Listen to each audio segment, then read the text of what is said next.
Ok.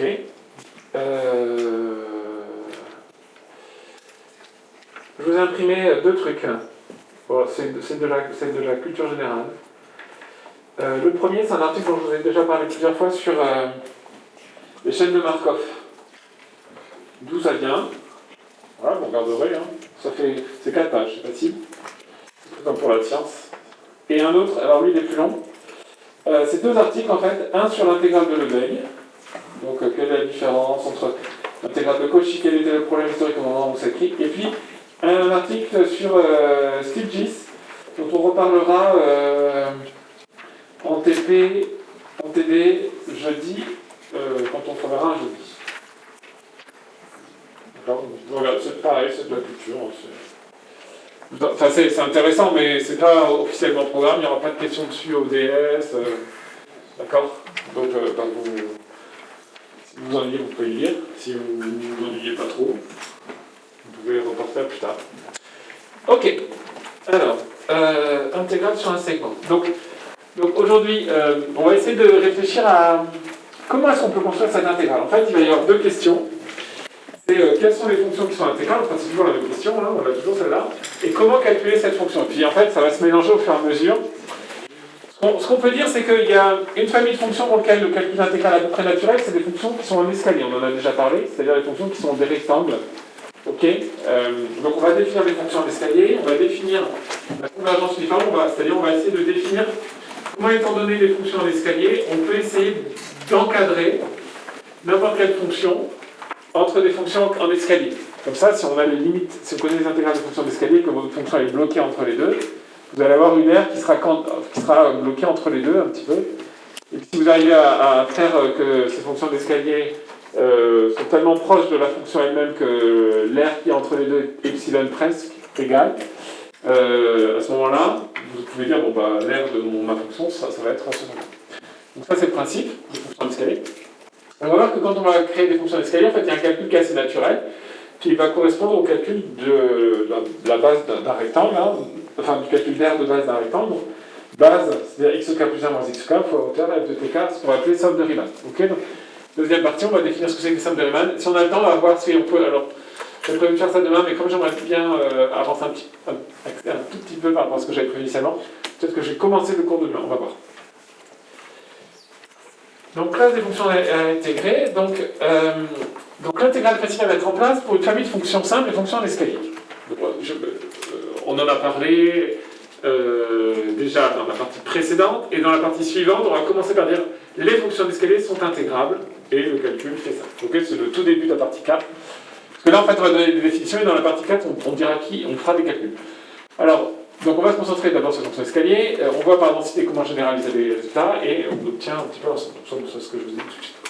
Donc qu'est-ce que c'est qu'une fonction d'escalier? Donc une fonction d'escalier est définie sur un segment fermé, AB, à valeur dans R, et on dit qu'elle est un escalier lorsqu'il existe une subdivision, sigma, que j'ai noté AI, là, je ne sais plus ce que je vous ai mis dans votre papier, AI aussi, tel que pour tout i dans N, la restriction de phi sur le ouvert AI-1 AI est constante. Une telle subdivision est dite subordonnée ou adaptée à phi. Donc, j'insiste, hein, en fait, on ne sait pas ce qui se passe en phi de AI, puisque phi de AI n'est pas... Il n'y a aucune hypothèse sur phi de AI. Ok? Phi de AI peut valoir 3 milliards, il peut même valoir l'infini. Alors non, il ne peut pas valoir l'infini, parce que phi de AB est à valeur dans R, AI est dans AB quand même, donc il y a un problème là. En tout cas, il peut être différent des autres. Ok? Donc, s'il y a un point dans lequel c'est différent, et que ce point il est dans la subdivision, c'est pas grave. Ok? Donc une subdivision est dite subordonnée, donc déjà on va commencer par essayer de voir si on peut avoir plusieurs subdivisions adaptées à une même fonction en escalier. Donc toute subdivision plus fine qu'une subdivision subordonnée à phi est encore subordonnée à phi. Une fonction constante sur AB est une fonction d'escalier, et une fonction d'escalier ne prend qu'un nombre fini de valeurs, donc est bornée. Donc ça c'est ce qu'on va démontrer.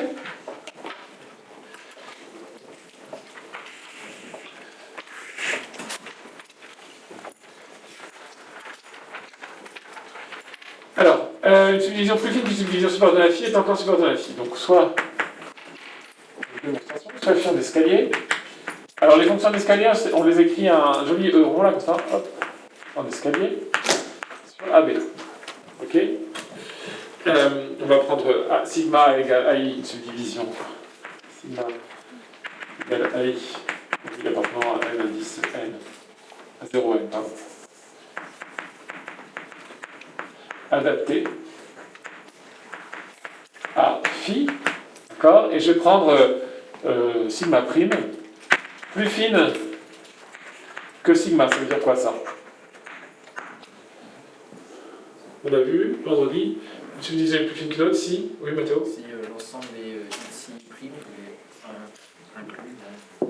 Voilà, si donc AI, sigma prime, on va écrire AI AJ prime.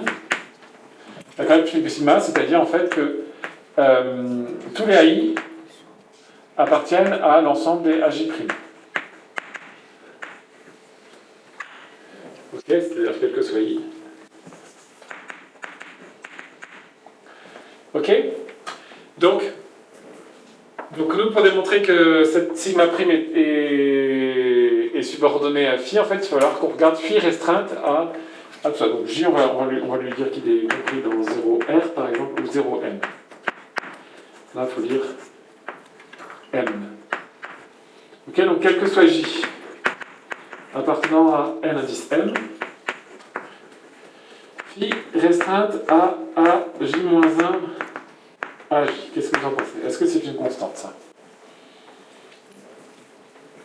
Oui. Alors c'est égal à quoi?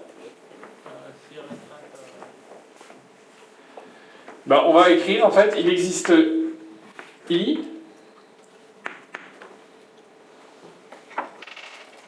comment on va écrire ça? On va écrire, d'après ce qu'on sait ça, tous les AI sont dans l'ensemble des AJ, des A'J, pardon. Donc, J appartenant à 0M. D'accord? Donc je vais prendre I0 par exemple, égale le max de l'ensemble des I, tel que AI est plus petit ou égal à AJ-1.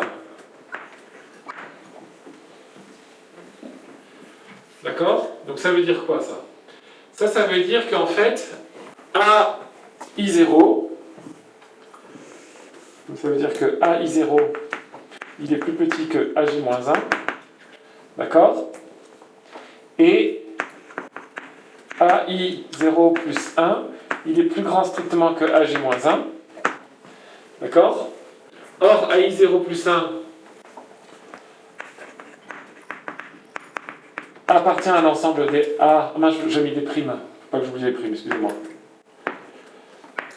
À l'ensemble des A'J. D'accord? Donc J appartenant à 0M. Donc, AI0 plus 1 est supérieur ou égal à A'J. D'accord? Donc ça veut dire que l'intervalle AI0 plus 1 est inclus, mais pas du tout, A'J moins 1 A'J est inclus dans AI0 plus 1 AI0 plus 1. D'accord? Et on sait que phi est constante sur cet intervalle-là. Où phi est constante.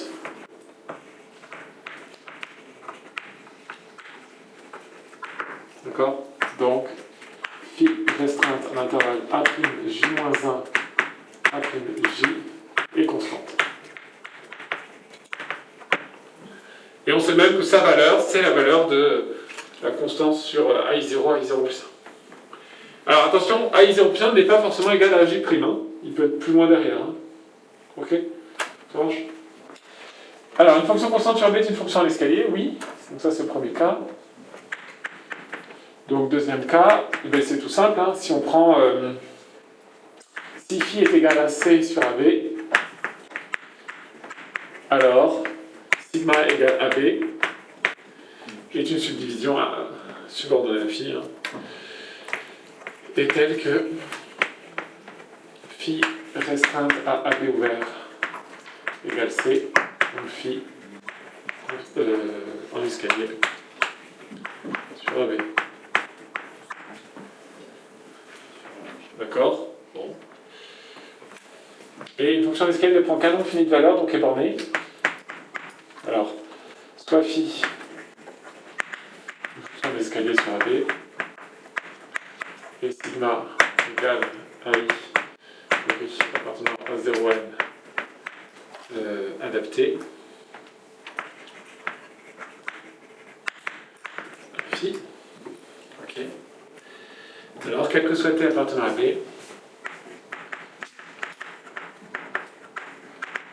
phi de t appartient à l'ensemble phi de AI, pour I appartenant à 0n, union l'ensemble des valeurs prises par phi restreinte à AI moins 1 AI. D'accord? Donc celui-là, il est de cardinal n plus un terme, une valeur. Et là, il y a n valeurs. D'accord? Donc en fait, phi de t appartient à un ensemble de 2n plus une valeur, qui peut être moins que ça. Hein. En fait, je mets n plus une valeur, mais évidemment, il peut y en avoir moins. Inférieur à n plus une valeur, inférieur à une valeur. Donc phi de t appartient à un ensemble fini. Phi de t prend un nombre fini de valeurs. Des valeurs différentes dans R. Ok? Donc les bornées, évidemment. Puisque comme c'est un nombre fini, phi est donc inférieur au max de l'ensemble de ces valeurs, donc il est borné. Ok? Ah mince, ça n'a pas marché ça? Voilà, pour la démonstration. C'est bon? Alors ça, c'est pour les fonctions en escalier. Bon, je ne veux même pas de dessin. Alors, exemple de fonction en escalier, définition algébrique, je ne sais pas ce que j'ai écrit là. Exemple de fonction en escalier.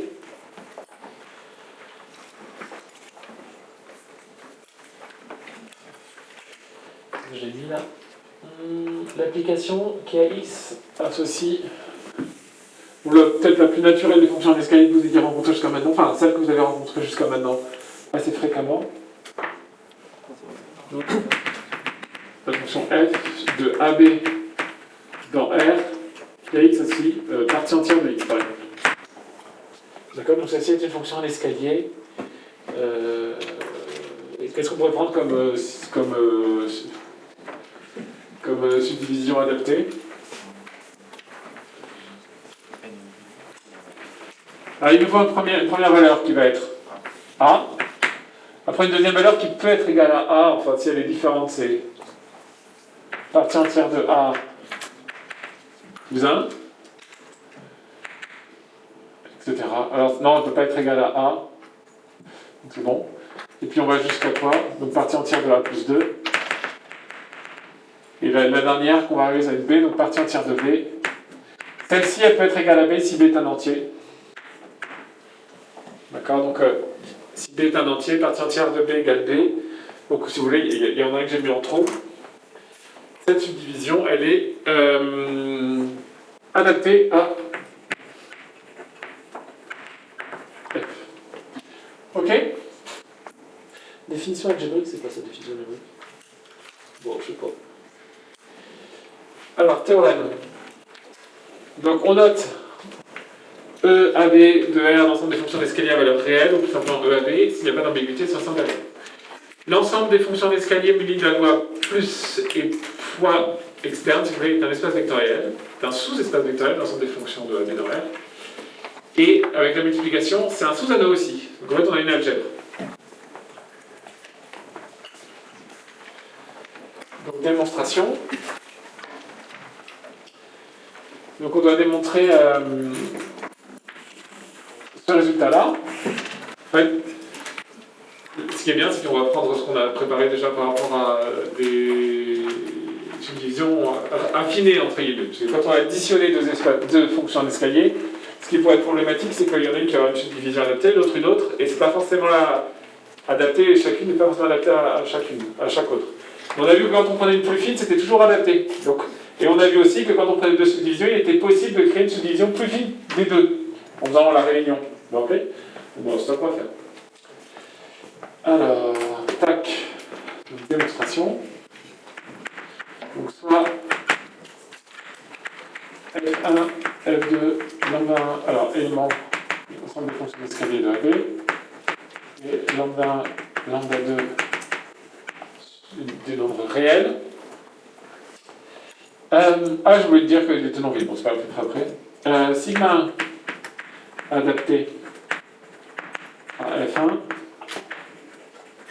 sigma 2 adapté à F2, donc à lambda F1 en fait, à lambda F1 et à lambda 2 F2, puisque on multiplie par une valeur, on multiplie par une constante la valeur, ça ne change rien au moment où on change les valeurs. Ok? Donc si je prends sigma 1 réuni avec sigma 2, on va l'appeler sigma, c'est tout simple, et plus fine que sigma 1 et que sigma 2. Donc sigma est adapté à lambda F1 et à lambda 2F2. Ok. Donc maintenant, si on prend AI, un point de sigma,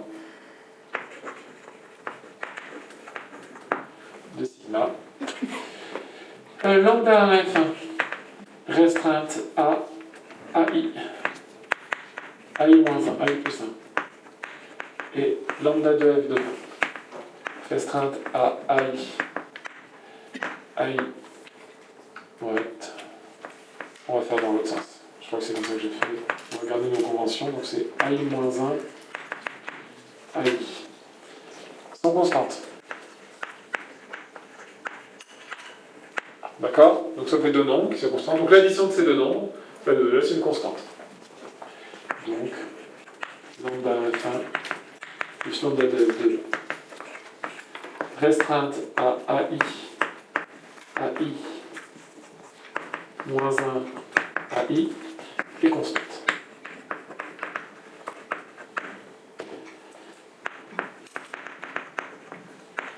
D'accord? Donc ça veut dire qu'il existe une subdivision sur laquelle lambda F1 plus lambda 2F2 est constante. Enfin, il existe une subdivision telle que quel que soit I dans cette subdivision constante sur chacun des intervalles ouverts. Donc ça veut dire que c'est bien une fonction d'escalier.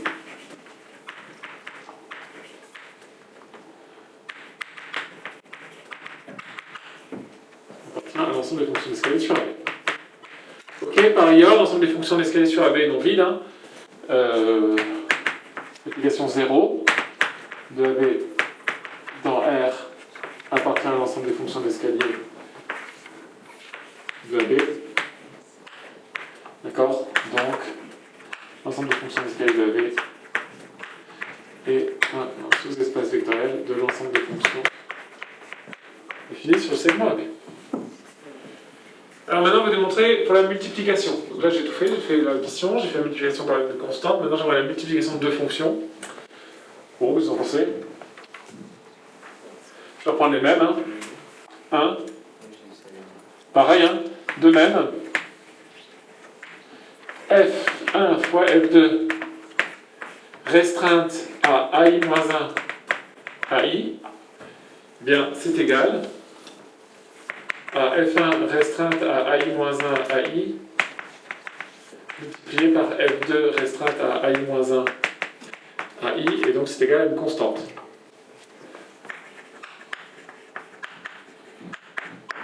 D'accord? Donc, F1 fois F2 appartient bien à l'ensemble des fonctions d'escalier de AB. Ok, donc on peut additionner des fonctions d'escalier, il n'y a pas de souci, on peut les multiplier, il n'y a pas de souci.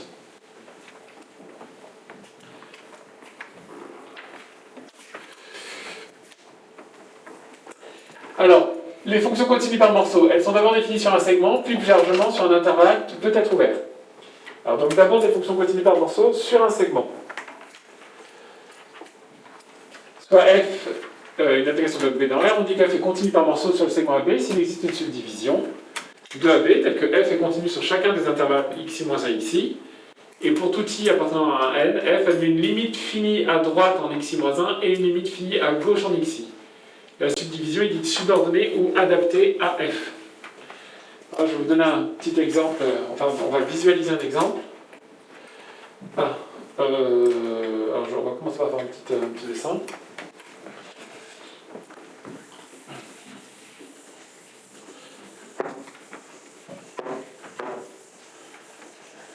Donc l'idée pour les fonctions continues par morceaux, eh bien là aussi en fait on coupe AB en morceaux. Je sais pas, je vais prendre 3 morceaux. Donc ici c'est x0, x1, x2, x3.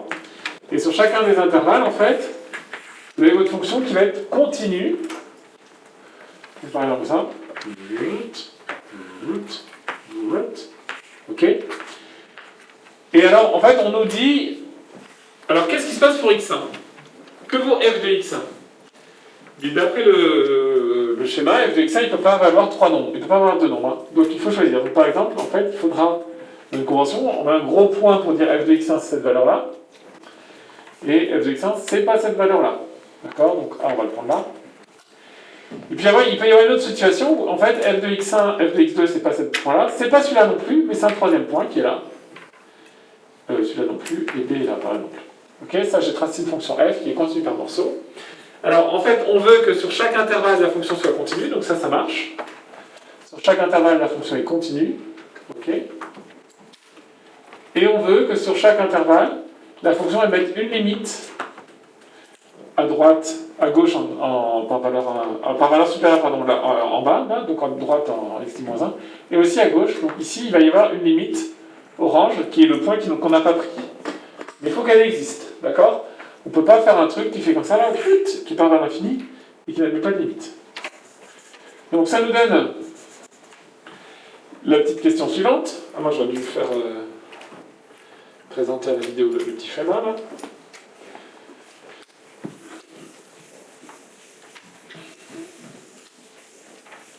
Donc ça nous donne la question suivante. Hop. Est-ce que les fonctions suivantes sont continues par morceaux? Alors d'abord, est-ce que les fonctions en escalier continuent par morceaux? Oui.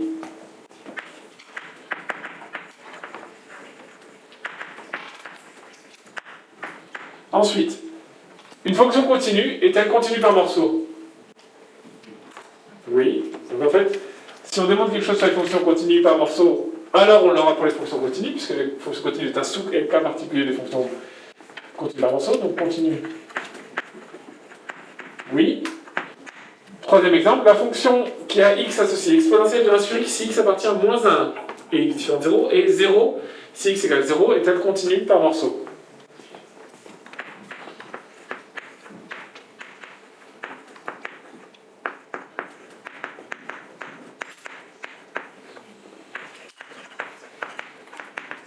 Est-elle continue par morceaux, celle-là?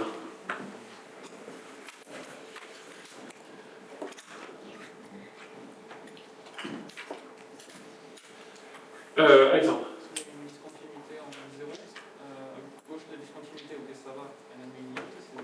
Oui. À droite, la discontinuité, elle n'a pas de limite, parce que x tend vers l'infini. Oui.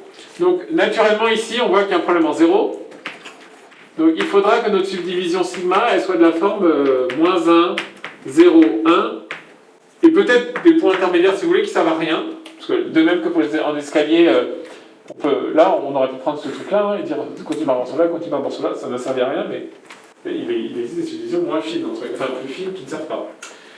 Donc, il faut au moins qu'il y ait ça dedans, ça c'est sûr.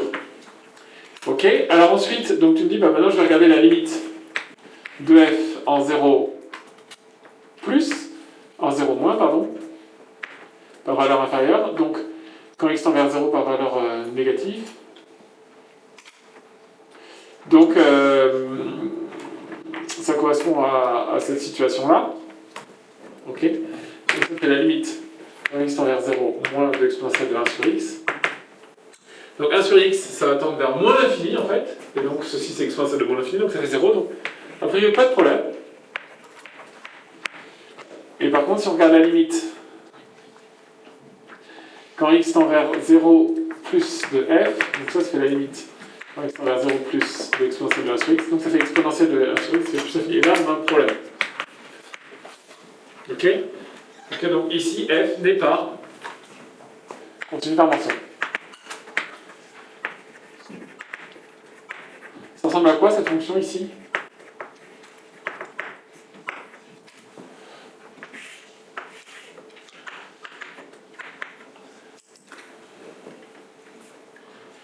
Alors l'exponentielle c'est toujours positif, donc en fait vous allez avoir le 1 sur x, ça fait l'inverse des trucs classiques. Donc entre moins 1 et 0, c'est comme si vous aviez l'exponentielle entre moins 1 et moins l'infini, mais dans l'autre sens. Donc, là où exponentielle, vous la connaissez bien, elle est comme ça, entre moins 1, vous avez cette partie-là, si vous voulez, là, sauf qu'il faut la recoller, donc 1 sur e, il faut la recoller de ce côté-là, mais de manière compacte. Donc c'est comme si vous dites, ce truc qui est infini là, je le rentre dans un truc comme ça. Hop. Ok. Donc on a la valeur en 0, on a la limite aussi en 0. Ok. Et alors de l'autre côté, en fait, c'est l'inverse. C'est cette partie-là qu'il faut rentrer de l'autre côté. Donc en 1, on a E, là, je sais pas où il est. Et puis on a, alors là où en plus ça met l'infini pour se déployer, ça le tend, là il faut compacter sur l'intérieur. Donc ça croît très très vite vers l'infini. Ok.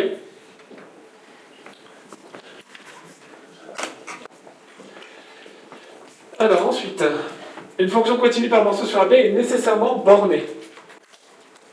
Alors pourquoi ça? C'est un petit peu comme pour les escaliers de tout à l'heure. Les escaliers de tout à l'heure, c'était, on avait un nombre fini de valeurs. Ici, pour les fonctions continues par morceau, comme la subdivision elle est finie, on va regarder sur chaque intervalle. Et sur chaque intervalle, comme il y a des limites qui sont à droite à gauche qui existent, en fait, vous allez avoir une fonction qui va être continue sur des segments. Donc d'après Weierstrass, vous avez un max, vous avez un nombre fini de max, donc votre fonction est bornée. Donc démonstration.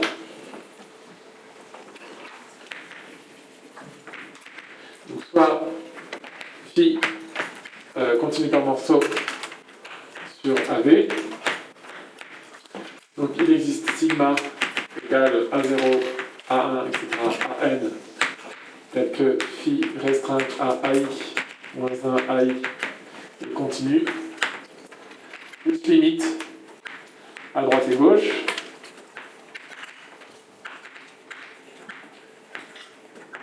D'accord, etc. Pour voir le truc classique. Donc ça c'est quel que soit i dans n indice n. Ok. Donc on va prendre phi tilde de i, l'application qui va de ai moins 1 à i, donc qui est fermée. ai moins 1 i est fermé. Dans R, qui a t associe donc trois options. Phi de t, si t appartient à ai moins 1 à i, ouvert.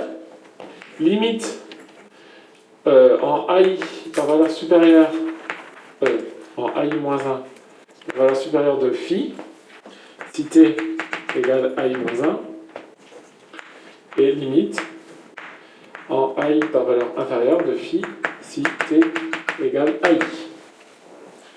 D'accord? Donc par définition des fonctions continues par morceau, cette fonction phi tilde de i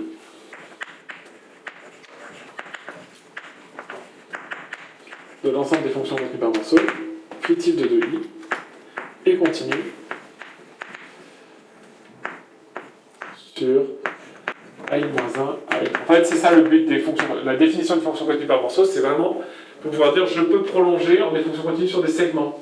J'ai des soucis en AI parce que j'ai deux valeurs potentielles. À la limite, je m'en fiche puisque d'un côté, je regarde sur des segments séparés. Ok, continue. D'après Weierstrass, il existe MI appartenant à R, tel que, quel que soit T appartenant à I-1 à I, phi tilde I de T est inférieur ou égal à M en valeur absolue, d'accord, d'après le théorème de Weierstrass.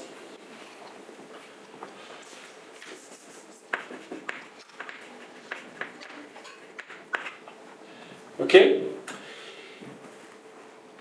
phi, donc ça fait que quel que soit t appartenant à i moins 1 à i, ouvert ce coup-ci, phi de t, d'accord, qui est égal à phi prime tilde i de t, est inférieur à mi. Ok? Et donc, finalement, quel que soit t appartenant à B,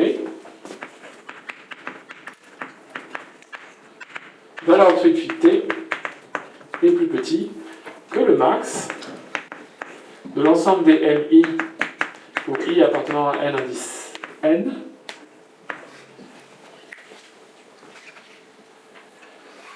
donc comment je vais écrire ça,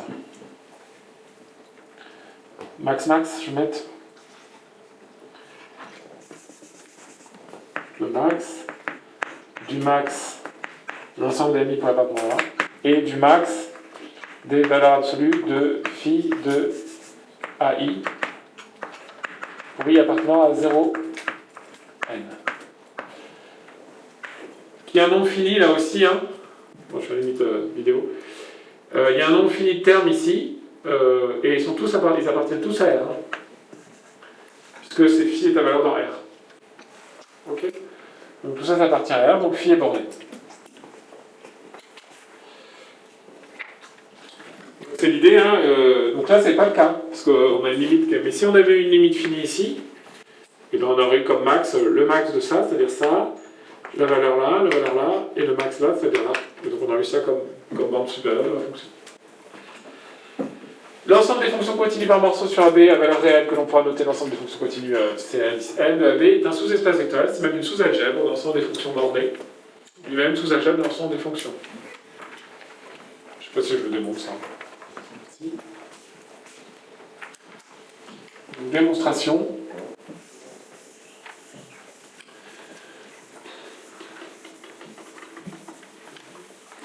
Bah pareil, en fait, on utilise... Bon, je vais le faire vite, je pense. Enfin, c'est sûr que je vais le faire vite. Donc, démonstration. Alors, c'est quoi qu'on veut démontrer? C'est ce résultat-là, la stabilité algébrique. Donc, dans ma démonstration, je vais prendre deux fonctions continues par morceau sur AB. C'est exactement comme tout à l'heure. On prend sigma 2 subdivision adaptée. D'accord, c'est-à-dire que F1 restreinte au AI-1 AI, où les AI sont définis par sigma et continue, et elle met des limites à droite et à gauche en AI-1 et en AI, respectivement, subdivision adaptée, tac, tac, tac.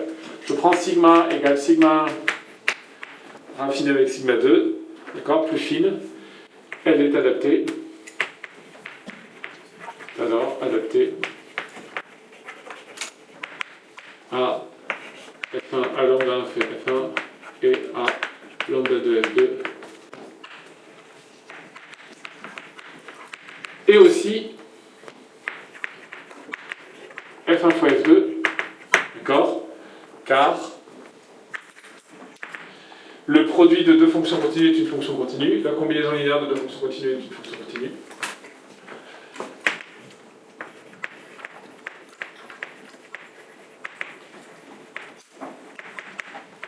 Des fonctions continues. Donc ici, restreinte à CI-1 CI et continue. Et le produit de deux fonctions continues. Pareil, restreinte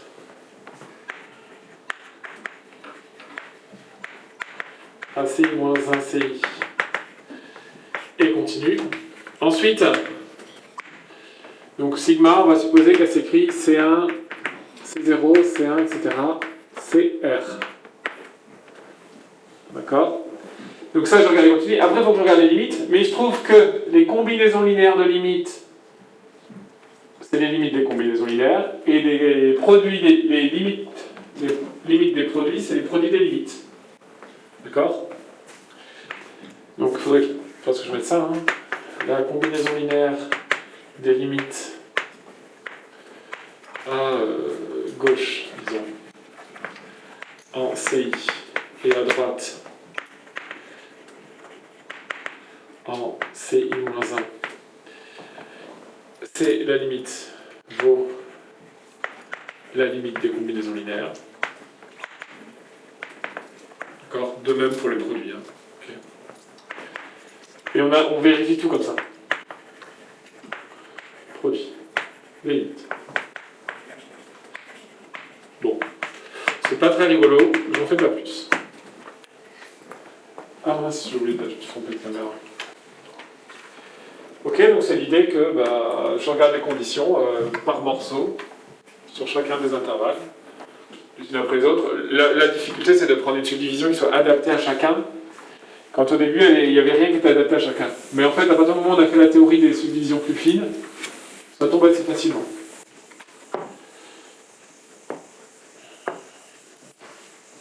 Ok. Alors ensuite, voilà des trucs qui commencent à devenir intéressants. Approximation. Soit f est une fonction continue par morceau sur AB, soit epsilon positif. Alors il existe une fonction phi en escalier sur AB telle que la différence en valeur absolue de f de x moins phi de x est toujours plus petite que epsilon, c'est-à-dire la plus grande des valeurs qui marque la différence entre f de x et phi de x est plus petite que epsilon. Ok, donc ça veut dire que si vous prenez, donc ce théorème il dit la chose suivante, il dit que si vous prenez une fonction f qui est continue par morceau, tac, tac, tac, d'accord, eh bien il est possible de créer une fonction en escalier qui soit à epsilon près. Donc qu'est-ce que c'est en epsilon? Bon, epsilon c'est une référence que vous fixez comme ça. Vous dites, voilà, je vais commencer par être comme ça, là. Alors je ne vais pas aller très très loin parce que. Voilà, tac, tac, tac, tac, tac, tac, tac, tac, tac. Donc la fonction en rouge que je suis en train de créer là, elle est bien en escalier. Ok. Et en fait, à chaque fois, la différence entre celle en rouge et celle en blanc est toujours plus petite qu'epsilon. Ok. Et ce qu'il me faut, c'est que cette fonction d'escalier, elle soit associée à une subdivision de AB qui soit finie. C'est peut-être ça la difficulté, elle doit être finie cette subdivision de AB. D'accord, on peut pas. Jusque-là, c'est pas très compliqué de dire je mets des morceaux, hein, mais peut-être qu'on pourrait avoir un problème une infinité de morceaux en fait. Ok, bon alors ça c'est un premier résultat. Alors avant de faire les démonstrations, on commence par un cas particulier. Si f est continue, donc continue c'est moins fort que continue par morceau, hein, d'accord, mais en même temps, les fonctions continues par morceau c'est des morceaux de fonctions continues, donc finalement on a une sorte d'équivalence. Oui, j'attends. Pourquoi on a mis sub pour on a AB, pourquoi on a mis par exemple C'est pareil. Ok, donc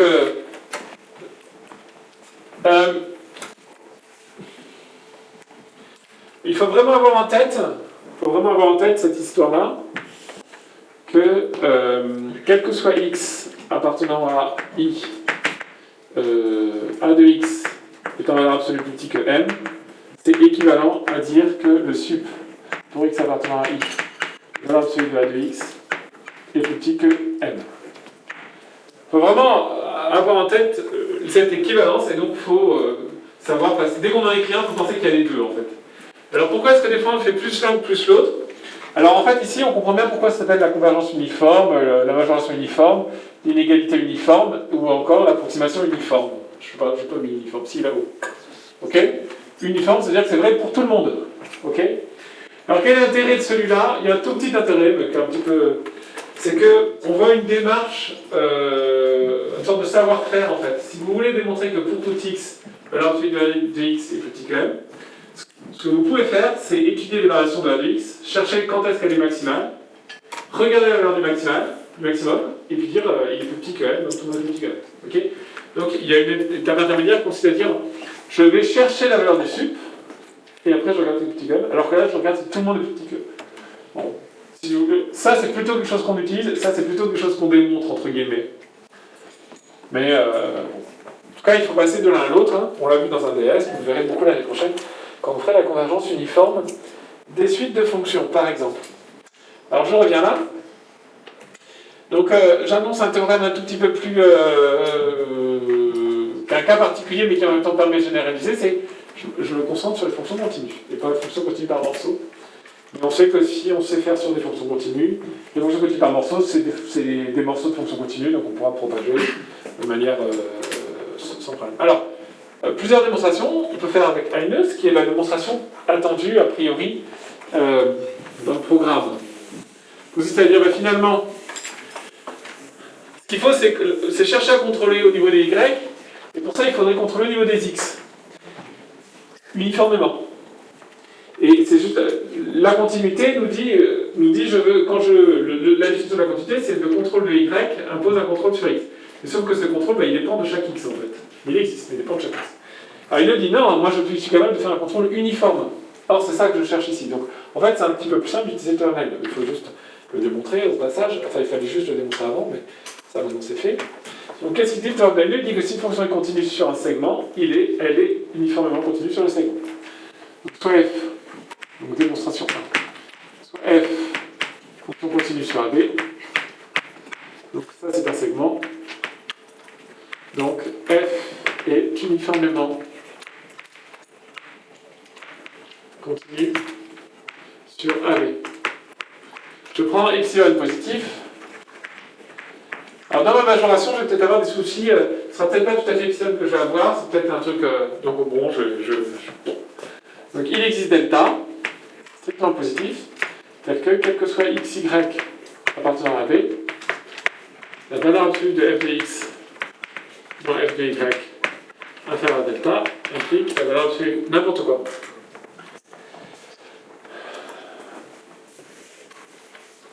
La valeur absolue de x moins y inférieure à delta implique la valeur absolue de f de x moins f de y inférieure à epsilon, par exemple. Il sera peut-être epsilon sur 2 moins 1, je ne sais plus.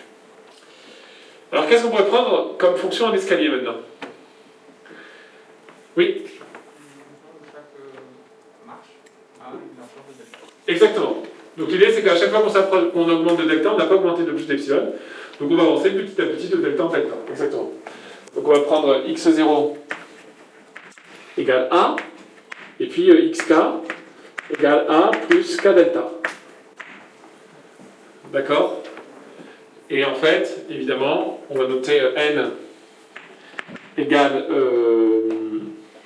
b-a sur delta, c'est-à-dire le nombre de marches. A priori, ce nombre-là n'est pas un nombre entier. Donc on va lui prendre une partie entière, voilà. Donc il va y avoir xn qui va exister. Xn c'est égal à a plus n delta. Donc comme n c'est la partie entière de b-a sur delta, on va avoir en fait n qui est comprise strictement entre b-a sur delta. Qu'est-ce que j'ai une partie entière c'est donc plus petit, pardon. On va avoir b-a sur delta qui est plus grand que n et plus petit que n plus 1. Ok, donc ça veut dire que n delta moins a plus a, donc ça implique que a plus n delta est inférieur ou égal à b. D'accord, ça c'est cette partie-là. Et de l'autre côté, on va avoir a plus n delta plus delta, c'est-à-dire n plus 1 delta, est strictement supérieur à b. Ok, donc xn égale a plus n delta et plus petit que b. D'accord, mais par contre, on va prendre pour xn plus 1, b. D'accord? Donc ici, on a une subdivision de AB. Une subdivision de AB. Sigma égale x0, x1, etc. xn, xn plus 1. Alors au passage, il pourrait y avoir là aussi pile, si on a une pile, b-a sur delta qui est un nombre entier. À ce moment-là, le xn plus 1 n'existerait pas. Bon, c'est pas trop grave. Une subdivision d'AB. Subdivision de AB. Donc maintenant, on va prendre T. On va prendre. Donc, qu'est-ce que tu choisis pour phi, tu m'as dit? Donc, phi, l'application qui a T associé. F de xk si t appartient à l'intervalle xk plus xk plus 1. Comme ça? Donc ça c'est possible, hein. On sait que quel que soit t appartenant à B, il existe K tel que T appartienne à XK plus 1, sauf T égale B, sauf T égale B, hein, parce que ou alors il faudrait chercher Xn plus 1, ou peu importe. Donc, si T appartient à XK plus 1, et F de B, si T égale B. Ok? Et donc maintenant, on va faire la différence entre les deux. Donc, soit T appartenant à B. Donc on sait qu'il existe K appartenant à l'intervalle 0, N, tel que et T différent de B. Tel que T appartienne à XK plus 1. D'accord? Donc phi F de T moins phi de T va être égal à F de T moins F de XK, mettre de valeur absolue, tchac, tchac. Et ça, je peux absolument dire que c'est plus petit qu'epsilon. Je mets le strict. Je mets des marges. C'est plus petit qu'epsilon, car T moins XK est en valeur absolue plus petit que delta. D'accord? Puisque T compris entre XK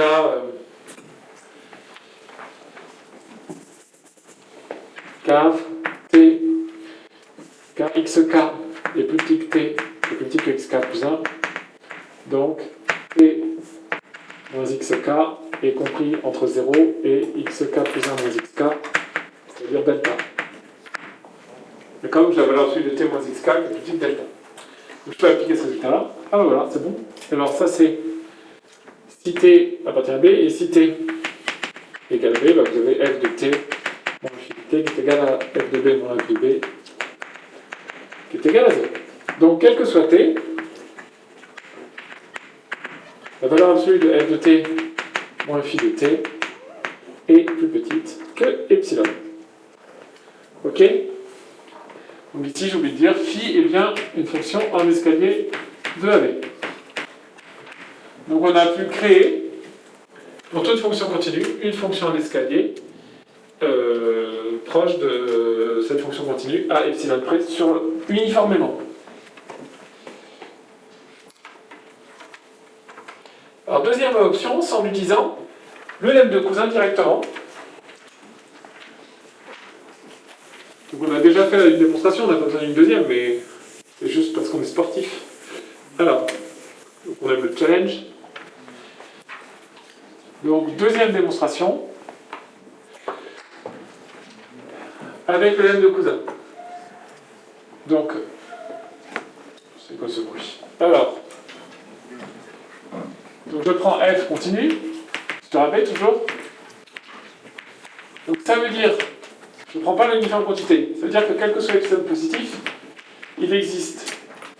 Donc vous vous rappelez, quel que soit epsilon positif, quel que soit x appartenant à B, il existe delta, epsilon positif, tel que, quel que soit y appartenant à B, la valeur absolue de x moins y inférieure à delta implique la valeur absolue de f de x moins f de y inférieure à epsilon. Ça, c'est la définition de la continuité. Et on voit qu'on a un vrai souci par rapport au théorème de Heine. Dans le théorème de Heine, ces deux-là est inversé. Et on sait bien que inverser un quel que soit la existe, c'est pas trivial. Néanmoins, on peut le faire dans tous les cas, à condition de considérer que delta n'est plus un nombre fixé, mais une fonction qui dépend de x. Donc ça, on peut le réécrire en disant il existe delta, application maintenant de AB dans R plus étoile, donc ça c'est un élément de R plus étoile, pareil, tel que, quel que soit x, y appartenant à B, valeur absolue de x moins y inférieure à delta de x implique f de x moins f de y inférieur à epsilon. D'accord? On sait qu'on peut intervertir le quel que soit il existe à condition de définir une fonction delta. D'accord? En fait, c'est une fausse interversion parce qu'on n'a pas cette. Alors, on sait aussi que par Heine, on peut intervertir par ailleurs.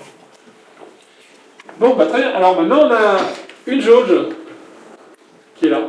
Donc si on prend une subdivision delta fine, ça existe. Donc soit sigma égale, donc subdivision pointée delta fine, xi-1 xi ti, donc le couple segment xi-1 xi ti, subdivision pointée delta fine, donc i appartenant à un indice n, subdivision pointée delta fine.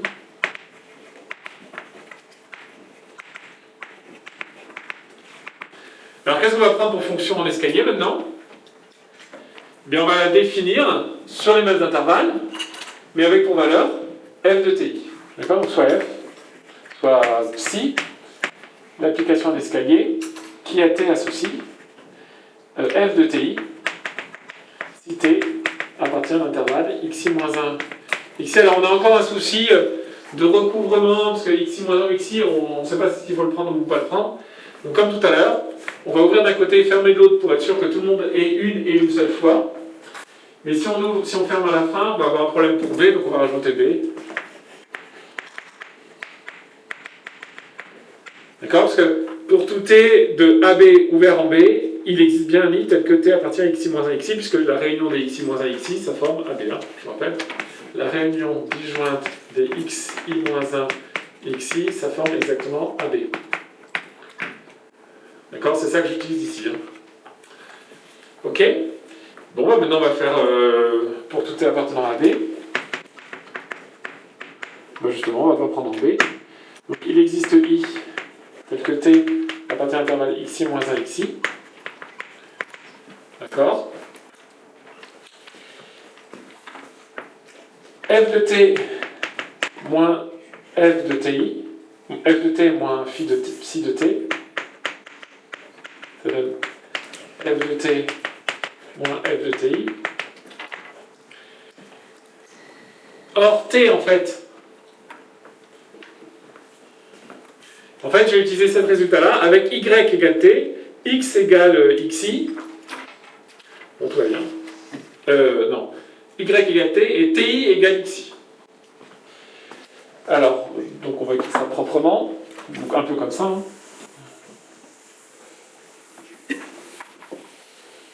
Tac.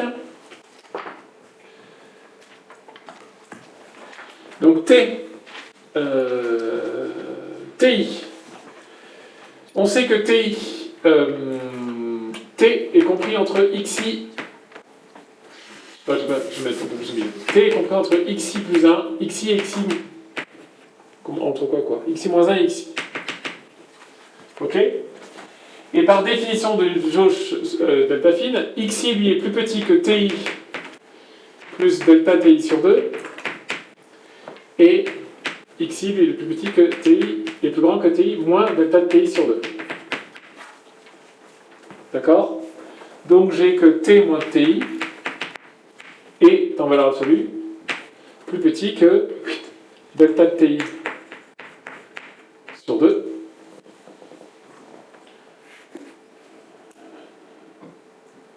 Voilà. Donc il est plus petit que delta TI. Tout égal. Donc on peut appliquer le résultat qui est là. Pour tout x, y, si l'un des deux est plus petit que delta TI, alors on a donc valeur absolue de f de t moins f de ti est plus petit que epsilon. D'après étoile, avec x égale ti et y égale t. C'est ça étoile. Ok? Ben, j'ai fini, parce que f de ti c'est psi de t.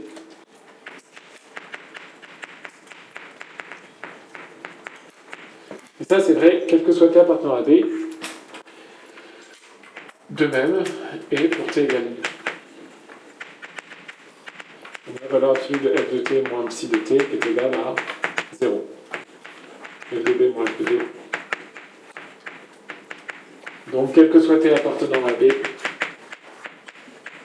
la valeur absolue de f de t moins psi de t est inférieure à epsilon.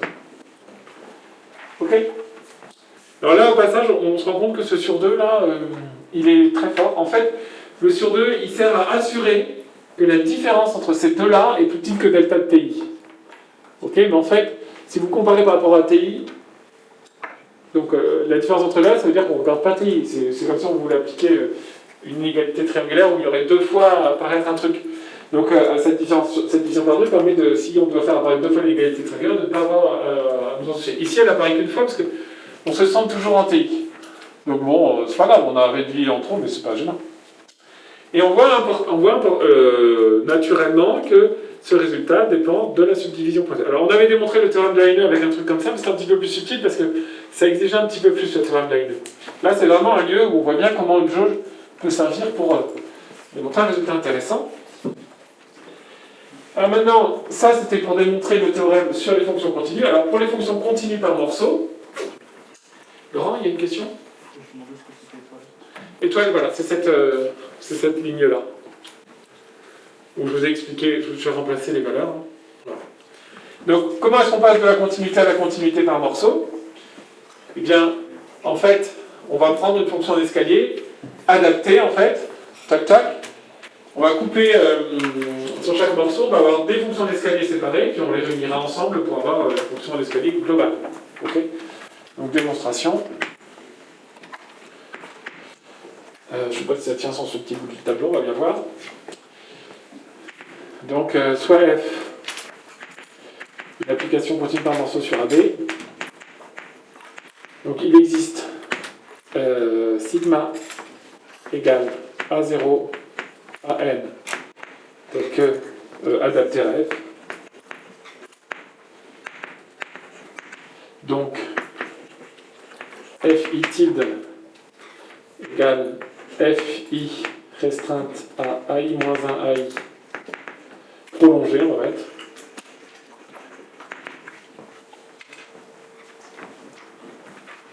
Et continue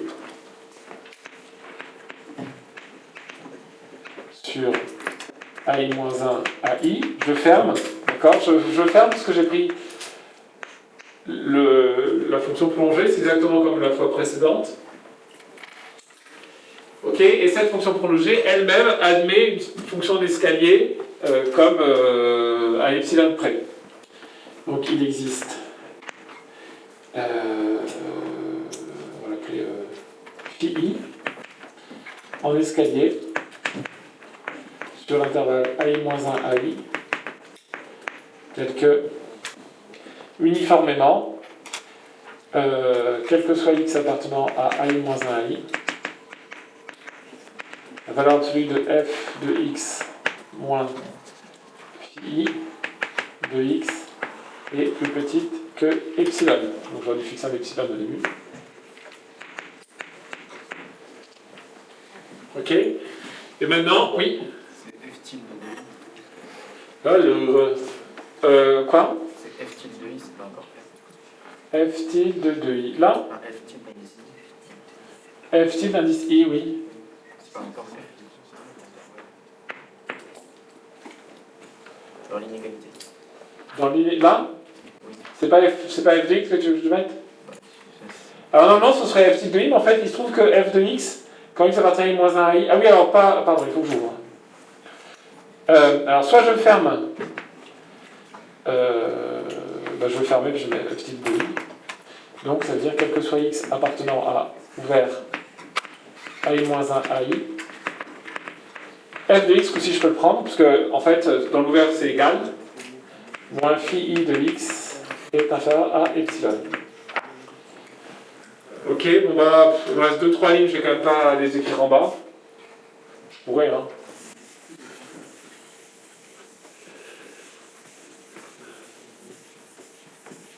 Donc qu'est-ce qu'on prend pour fonction phi? Donc on va prendre phi, l'application qui a x associe f de i, si x c'est égal à i, pour tout i appartenant à 0n, d'accord? Et puis phi i de phi de x, si x appartient à l'intervalle i moins 1 à i. D'accord? Ok, donc cette fonction phi est dans l'escalier. Alors là, vous allez me dire, mais ce truc-là est constant. Hein. Enfin, pas nécessairement d'ailleurs. Phi est bien en escalier. Phi est la réunion de fonctions d'escalier. Je n'ai pas de démontrer ce résultat-là, mais vous allez m'en passer. Donc, une fonction d'escalier sur un intervalle, une fonction d'escalier sur un autre intervalle, quand je réunis ensemble, ça fait une fonction en escalier. Ça va, je ne vais pas démontrer, mais phi est la réunion de fonctions d'escalier.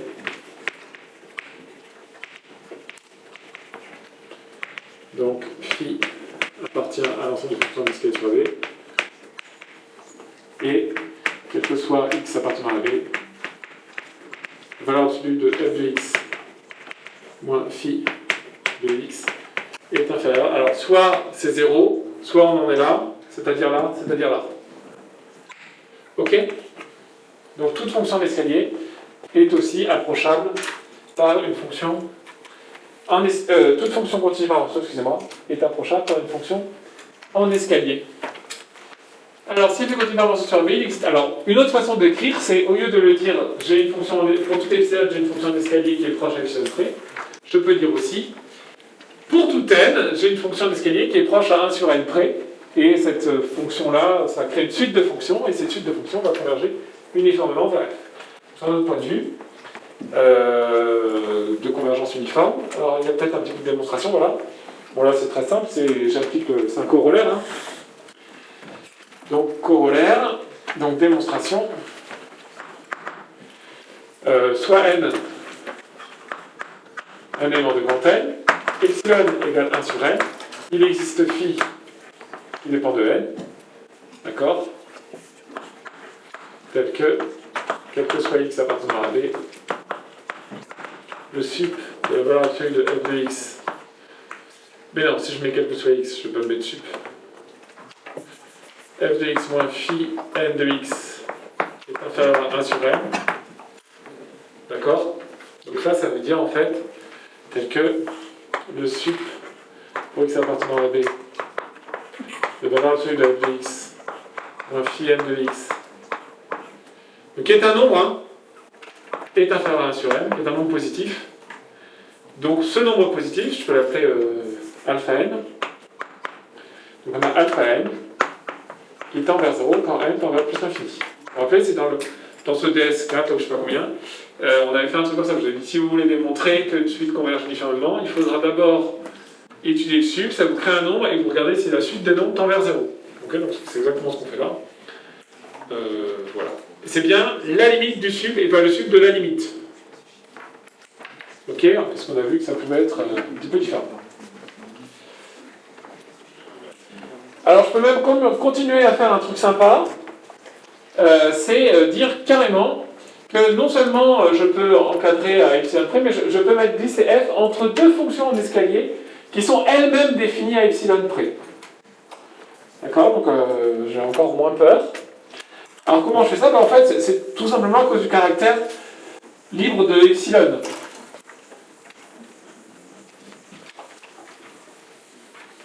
Il faut que je trouve une fonction plus petite que f et une fonction plus grande que f à epsilon près, et qui sont vrai epsilon près. Moi, je sens créer une qui est proche un peu au-dessus, un peu en dessous. Bon. Alors, comment est-ce que je peux faire pour faire ça? En fait, je peux faire une méga astuce. Je peux dire tout simplement la chose suivante. Donc, démonstration. Sur epsilon positif. Et j'ai f plus epsilon sur 2, si je ne me trompe pas.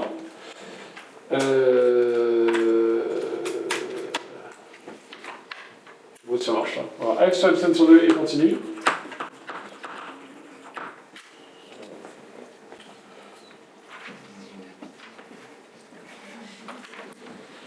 C'est quoi qu'il faut faire pour que ce soit plus simple? Je sais pas le truc.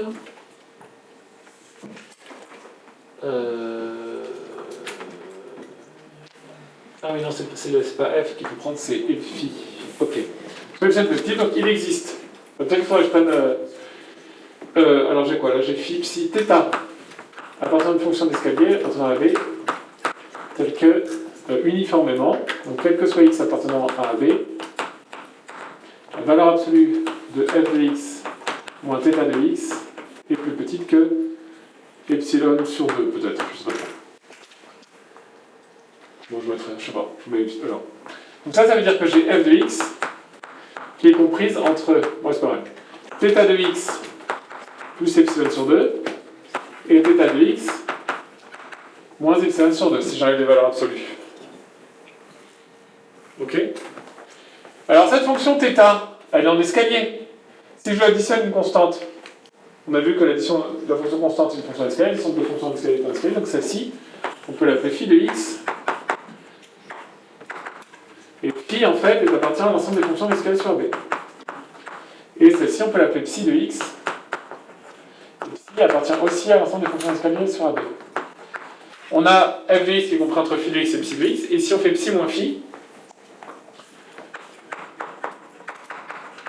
eh bien on obtient θ de x plus epsilon sur 2, moins θ de x moins epsilon sur 2. Et donc ça fait epsilon. Voilà. Ok. Donc finalement, c'est voilà, il faut ajouter une constante pour être sûr qu'on est au-dessus de f, enlever la même constante pour être sûr qu'on est en dessous de f. Et ça changerait un caractère. Continue par en escalier, pardon. Alors ensuite, on dit que f est continu par morceau sur l'intervalle i si pour tout segment AB appartenant à i, f restant à b continue par. Ah oui, alors là je m'intéresse à une fonction. Alors c'est juste un petit encart, on n'en a pas besoin en première année, dans deuxième année.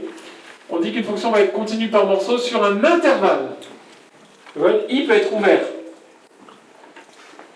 Donc on va dire qu'une fonction est continue par morceau sur un intervalle i si dès que je prends un segment fermé dans i, d'accord, alors la fonction restreinte à ce segment fermé est continue par morceau sur le segment AB. Donc ça veut dire quoi ça veut dire par exemple, on peut avoir un truc, l'exemple de tout à l'heure qui était problématique, qu'on a vu avec Alexandre. Là, si on prend donc, dans la partie problématique, c'est-à-dire sur 0,1, si je prends la fonction qui est x associe exponentielle de 1 sur x sur 0,1, cet exemple-là, en fait, donc on l'a tracé tout à l'heure, en fait, c'est un truc comme ça, là.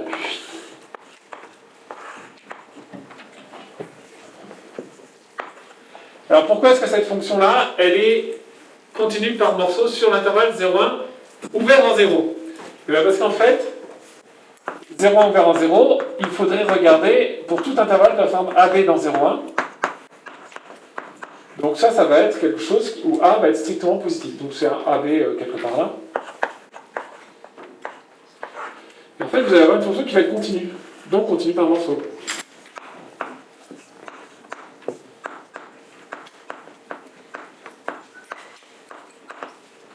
Continue donc par morceau.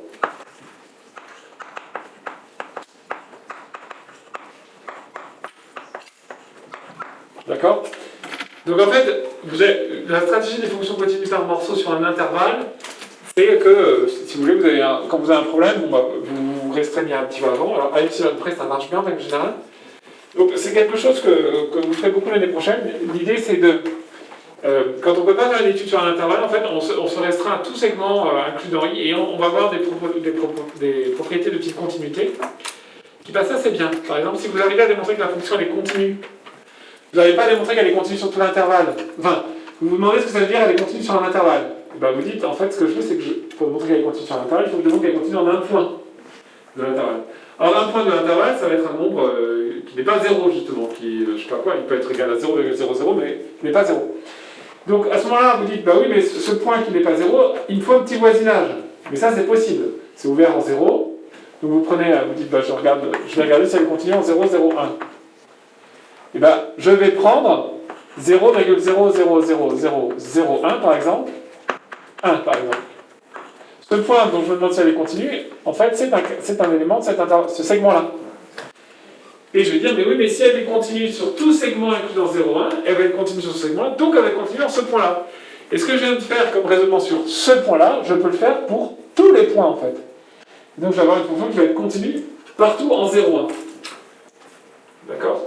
Donc ça, c'est une stratégie classique. Vous allez avoir des théorèmes avec des suites de fonctions continues, etc. Vous passez à la limite. Est-ce que si chaque f est continue, est-ce que la limite de la suite des fonctions continues est continue ? Donc quand on est sur des intervalles ouverts, ça peut avoir des problèmes. Vous verrez en fait, pour démontrer le résultat, en fait, pour démontrer que c'est bien continu sur l'intervalle, je vais démontrer que c'est continu sur tout segment inclus dedans. Et mon théorème va passer assez facilement. Ok ? Et c'est avec cette stratégie-là. D'accord? Donc là, on voit un petit peu cette idée de stratégie localement ici. Enfin, j'en parle pas plus que ça. En première année, de toute manière générale, et puis vous verrez ça, et là. Alors maintenant qu'on sait que les fonctions en escalier sont des bonnes candidates pour être des fonctions intégrables, et on sait que les fonctions continues sont bloquées entre les fonctions d'escalier, il nous faudrait trouver un critère pour vraiment calculer les intégrales. Donc c'est un deuxième complément là, si vous voulez, on avance deux pions d'échec et ensemble on va les faire agir pour avoir le roi. Alors on commence par une construction simple, l'intégrale des fonctions d'escalier. Ah non mais ça on va faire ça plus tard. Enfin sinon je peux ça maintenant, mais qu'est-ce que j'ai mis là?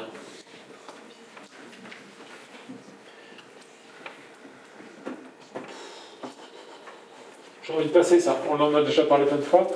Enfin bon, peu importe, on va le faire. Donc analyse. Si f est une fonction d'escalier sur AB,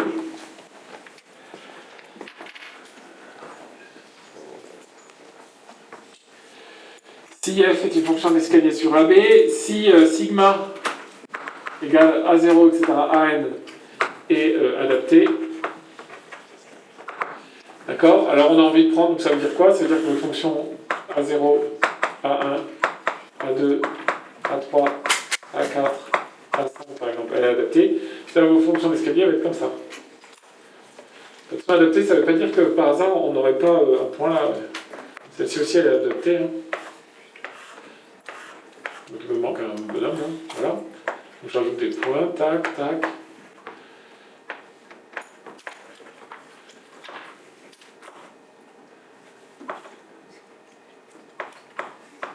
Voilà, par exemple, celle-ci elle est adaptée.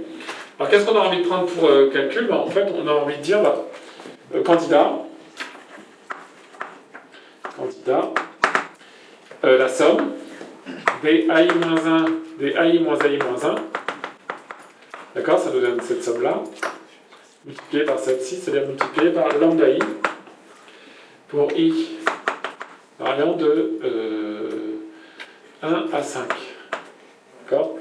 Où lambda i égale la valeur de f restreinte à l'intervalle i-1 i.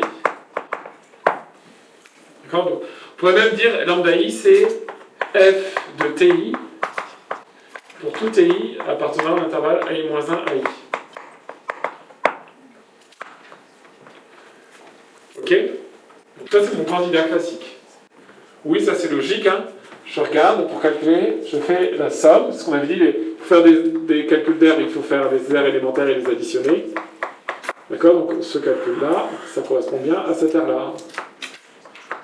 Lambda 2 multiplié par 2 moins 1. Ok?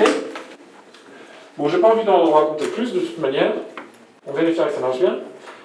Petit exercice, c'est montrer que si je prends une autre subdivision subordonnée à phi, j'obtiens le même résultat. D'accord? Celle-ci, elle est particulièrement bien adaptée, parce qu'elle est adaptée exactement à l'endroit où ça bouge. Si j'en prends un autre adapté, qu'est-ce qui va se passer? Ça veut dire, par exemple, je vais couper ici un morceau, là. Mais en coupant en morceaux, en fait, cette aire orange, là, elle va être découpée en 3 aires blanches qui vont donner le même résultat. Ok? Un petit exercice que je ne vais pas faire. Si je prends 2 subdivisions subordonnées à phi, c'est le même résultat. Okay. Alors, de manière générale, pour une fonction numérique quelconque, définie sur AB, et pour une subdivision pointée de AB, on appelle somme de Riemann de f associée à cette subdivision pointée la quantité. Somme pour k moins 1 de 1n de xk moins xk moins 1 fois f de tk. D'accord? Et cette quantité, elle dépend, donc S comme ça, elle dépend de f, et elle dépend évidemment de ma subdivision pointée que j'ai choisie. Ok? Je change pas ma subdivision, mais je change mon pointage, évidemment ça me change ma valeur. Je partitionne AB dans le même point xi, et je change les valeurs de ti, ça me change ma valeur, évidemment. Ça dépend des xi et des ti. Remarque, une somme de Riemann est une intégrale, je pense que j'écris ça. C'est parce que c'est qu'une intégrale, de toute manière. On notera, nanana. Oui, en fait, si vous remplacez ça, vous dites, si je prends dans ma remarque, si je prends ma fonction f phi qui sur l'intervalle xk, xk-1 est égal à f de tk, donc c'est-à-dire ça me donne une fonction d'escalier, et que je fais son calcul qui est donné par ça, j'obtiens exactement ce résultat-là. Donc autrement dit, ce nombre-là, c'est l'intégrale d'une fonction d'escalier. Okay. Alors cas fréquent, vous avez le cas fréquent où tk, remarque, cas fréquent c'est le cas où tk égale xk, ce qu'on appelle la méthode des rectangles à gauche, ou quand tk égale xk plus 1, non, ça c'était... quand tk égale xk, c'est la méthode des rectangles à droite, et quand tk égale xk moins 1, c'est la méthode des rectangles à gauche. D'accord? C'est le truc qu'on fait en informatique. Ok? Puis c'est des trucs qu'on rencontre aussi dans les calculs. Donc finalement, à toute fonction f de AB, on associe la somme suivante. Donc en fait, alors ça c'est encore un cas encore plus fréquent. C'est, en fait, pardon, dans le cas fréquent, il y avait le pas constant. Et dans les pas constants, il y a encore un cas fréquent qui s'appelle les méthodes des rectangles, lorsque en fait on a xki et xk. Donc, qu'est-ce que c'est que les pas constants? Alors, donc c'est comme on fait en informatique tout le temps, je ne sais pas trop où j'en suis là. Donc les pas constants, c'est tout simplement, on veut que on a coupé AB en n morceaux. En n morceaux.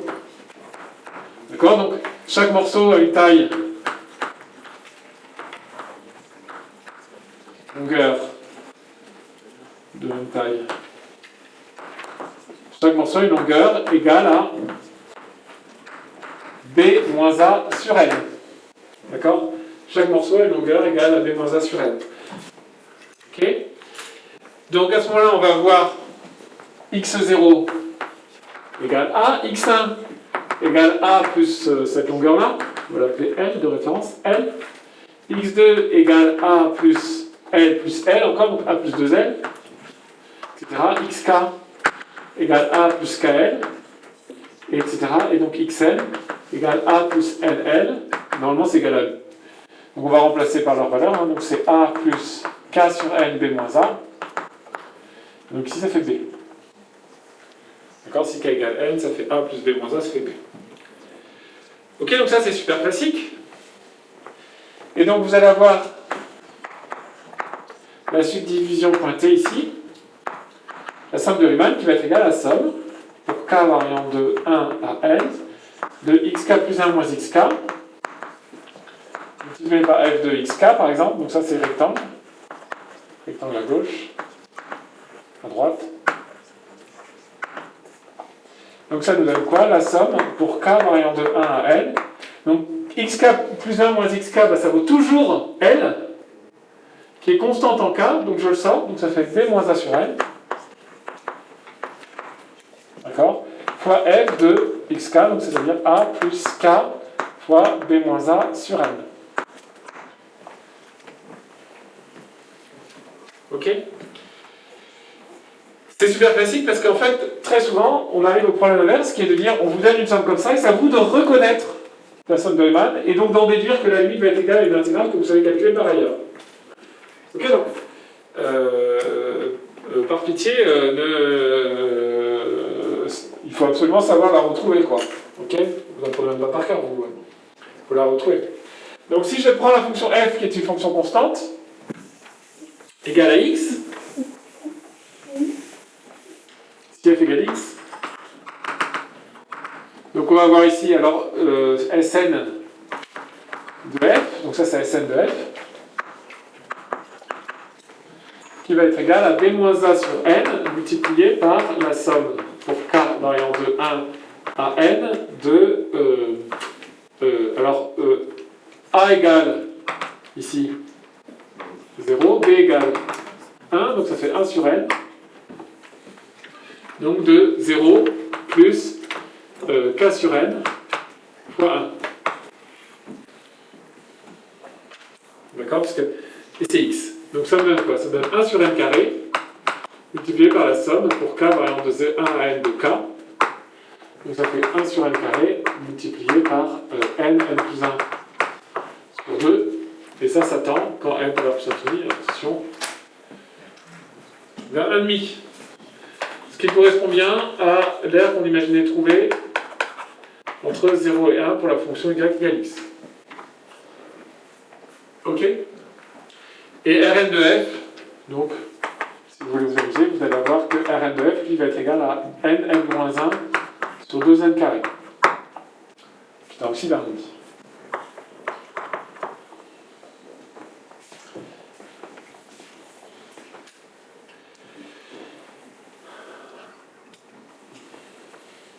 Et si j'essaye,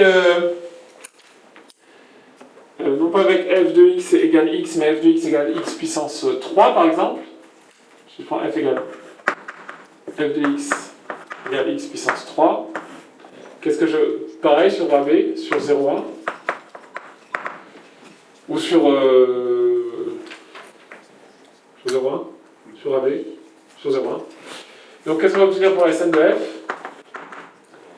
Alors on va obtenir 1 sur n toujours, multiplié par la somme pour k variant de 1 à n. Donc même calcul, k sur n en fait, mais puissance 3.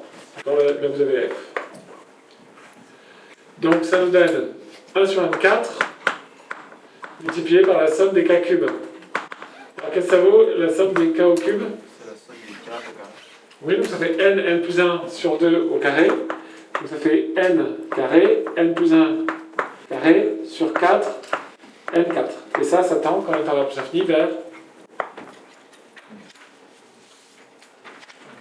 1 quart. Ce qui est bien l'intégrale de x cube entre 0 et 1 au passage. Ok? Alors, ces sommes de Riemann vérifient pas mal de propriétés. La première, c'est qu'elle c'est linéaire. Donc on considère une division qui pourrait être fixée. L'application qui a f associée à la somme de Riemann est linéaire. Si f est positif, la somme de Riemann est positive. Si f est plus grand que g, la somme de Riemann de f est plus grande que la somme de Riemann de g. Et puis on a... Alors là, je coupe ma subdivision en deux parties et j'ai une sorte de relation de Chasles. La somme de Riemann jusqu'à k, plus la somme de Riemann à partir de k, me donne la somme de Riemann normale. Je suis dans le... Oui. Dans la somme, la subdivision jusqu'à k, c'est ni xk moins 1, xk tk, c'est pas tk moins 1. Non, c'est que je me suis trompé depuis le début. C'est T1 là. Ah ok. Faudrait corriger, merci. Mais du coup, à partir de k, il faudrait que ce soit tk plus 1. Ouais. Vous l'avez le TK plus 1? Mais par contre vous avez le T0. Ouais, donc vous corrigez le T0. Donc T1 là. Ici. Ici. Alors. Donc on va démontrer ces résultats là. Je sais pas où j'en suis. Dans mon papier. Voilà. T1. Bon. Alors, première, donc, forme linéaire. Donc, ça, c'est pas très compliqué. En fait, c'est lié à la linéarité de la somme. Donc sigma p est fixé. Hein. Donc, S de lambda f plus mu g sigma p, c'est en fait la somme pour k variant de 1 à n de xk plus 1 moins xk en lambda f plus mu g de tk. Donc d'abord, je vais regarder la valeur en lambda f plus mu g de tk, c'est lambda f de tk plus mu g de tk, et après j'utilise la linéarité d'une somme finie, aucun problème. Donc ça me donne lambda, somme pour k variant de 1 à n de xk plus 1 moins xk f de tk, plus mu, somme pour k variant de 1 à n de xk plus 1 moins xk g de tk, soit s lambda SF tk, SF sigma p, plus mu, somme de Riemann de la fonction g avec la subdivision pointée sigma p. Donc ça, c'est la première chose. La positivité. Oui. Donc si f est positive, la somme de Riemann de f sigma p en fait, est égale à la somme pour k variant de 1 à n de xk plus 1 moins xk f de tk. Ça, c'est positif. Ça, c'est également positif. D'accord? Parce que f est positif, xk plus 1 est toujours plus grand que xk. Donc, tout ça, c'est positif.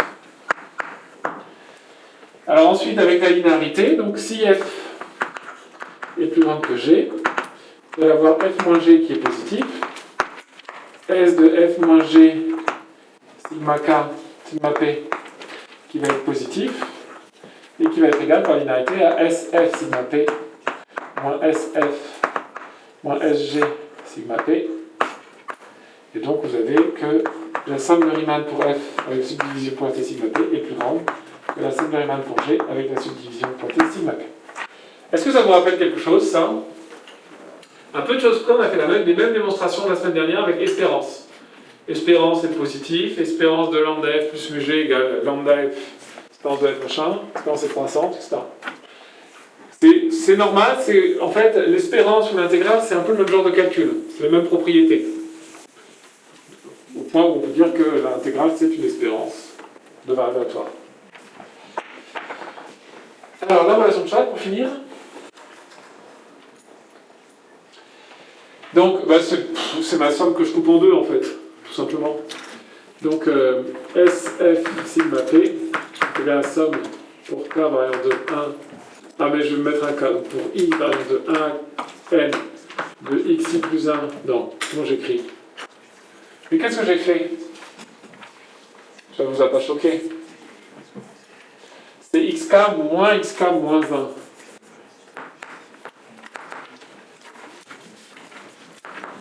ne change pas grand-chose, mais il faut quand même faire la vraie formule.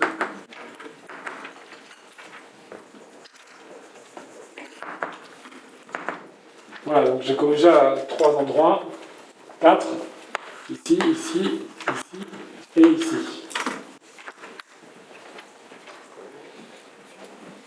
Ok? Donc ça fait xi moins 1 f de ti. Et je vais couper cette somme en deux. Donc c'est la somme pour i variant de 1 à k de xi moins 1 f de ti, plus la somme pour i variant de k plus 1 à n de xi moins 1 f de ti. Alors ça, c'est en fait la somme de Riemann de f sur sigma P1 plus la somme de Riemann de f sur sigma Pk, d'accord? Où sigma Pk, c'est en fait x0, x1, t1. Et on va jusqu'au dernier. Alors le dernier ici, ça va donner donc xk moins 1 xk qui est associé à la valeur tk comme pointage. D'accord? Et sigma p, la subdivision point tp qui démarre à k, donc elle démarre ici avec le couple xk plus 1 xk, donc xk plus 1, et la valeur tk plus 1, et elle va jusqu'au couple intervalle xn moins 1 xn tn. Donc j'espère que c'est bien ce qu'il fallait trouver. Si vous avez corrigé dans l'énoncé, dans l'énoncé il faut corriger ici, et par rapport à ce qui est projeté ici aussi, mais vous c'est déjà corrigé après dans le papier.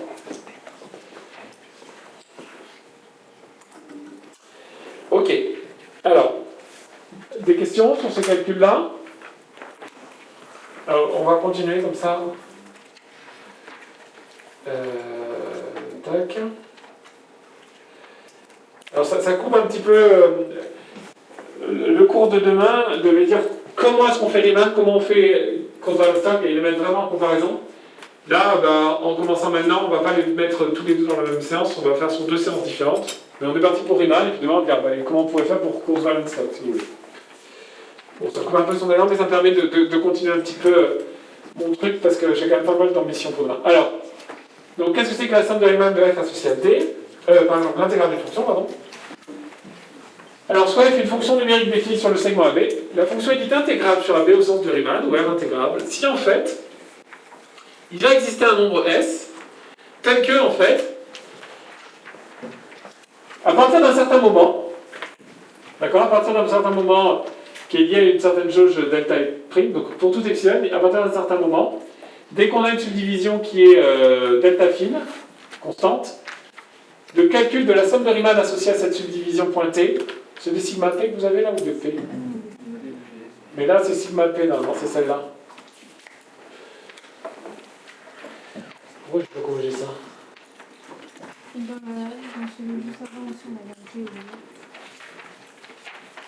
Celui d'avant aussi? Ah oui, la formulaire. Donc là vous corrigez en sigma p. Hein. Donc le calcul donne S à epsilon près. Donc ça veut dire en fait. Donc on notera IR l'ensemble des fonctions Riemann intégrables. Le nombre S qui est là, en fait, dont on démontrera qu'il est unique, est appelé intégrable de la fonction F et noté AB. Très bien. Remarque, donc je démontrerai que c'est unique plus tard. Alors, écriture en fonction de n. Donc je vous ai mis, en prenant delta de la forme 1 sur n, comme ça delta tend vers 0 est équivalente à n tend vers plus infini, on a une définition du type à partir d'un certain rang, donc delta, vous allez avoir une définition du type, quel que soit epsilon positif, il existe grand N, d'accord, important grand N, quel que soit. Alors d'habitude, on a l'habitude de mettre ici, quel que soit n supérieur ou égal à grand N, un moins L est inférieur à epsilon. C'est ce qu'on dit pour les suites qui tendent vers L quand n tend vers plus infini. Donc là, c'est quel que soit sigma sigma pointé appartenant à l'ensemble des subdivisions delta fine. D'accord? Le calcul, donc S, F, sigma P, moins la limite possible, S, est inférieur à epsilon. D'accord? En fait, ce qu'il faut comprendre, c'est que c'est vraiment une définition de type limite. C'est vraiment une définition de limite, ce qu'on voit dans cette définition-là. D'accord? On se fixe un objectif, et on dit, en fait, à partir d'un moment, on a une contrainte qui fait telle que tous ceux qui vont remplir l'objectif, d'accord, vont nous donner qu'un seul nombre à epsilon près. D'accord? Et, alors, ce qui peut se passer, c'est que ce nombre peut ne pas exister, ou, s'il existe, il est unique. C'est comme on avait vu, on va le redémontrer, hein, il peut y avoir qu'une seule limite possible. Parce que, alors ici, pourquoi est-ce qu'on n'avait qu'une seule limite possible? Parce que si on en avait deux, on avait deux N1 là, et quand on prenait tous les petits N qui étaient supérieurs à N1 et à N2, on avait un truc qui faisait que c'était, on avait la même limite. Et là, ça va être pareil. On va dire si on a deux limites possibles, alors il peut exister potentiellement deux delta prime. Et quand on va prendre des subdivisions pointées qui vont être delta prime 1 et delta prime 2, en prenant quelque chose qui affine les deux subdivisions pointées, c'est-à-dire la réunion des deux, ben cette réunion de deux, elle est à la fois delta fine 1 et delta fine 2, delta prime 1 et delta prime 2, fine, et donc elle va vérifier les deux résultats là, avec S1 et avec S2, et donc je vais avoir S1 moins S2 qui va être plus petit qu'epsilon, pour tout epsilon, donc je vais avoir S1 égale S2 en fait. Ok, bon c'est le principe, c'est pas très compliqué, c'est exactement la même démonstration pour la limite d'une suite. Ah voilà, donc ça c'est l'heuristique qui dit que c'est bien une limite. Voilà, il faut comparer un petit peu comment les choses se collent, mais on retrouve exactement les mêmes choses. Vous avez ça. Donc souvenons-nous que nous avions également écrit cela en termes de réunion d'ensemble. Donc la réunion c'est il existe, tous les il existe deviennent des réunions, tous les... Pourquoi une inclusion? Enfin, des intersections, et aussi, en fait là il faut dire intersection là. L'intersection de réunions d'inclusion d'ensemble. On notera cette limite. Comme ça. Alors ce que je ferai, c'est que quand je mettrai l'étoile, c'est pour rappeler que delta est fixe. Et que c'est Riemann. Si je ne mets pas d'étoile, c'est une fonction qui tend vers 0 quand même. Qui bouge. Alors le sens du dx maintenant.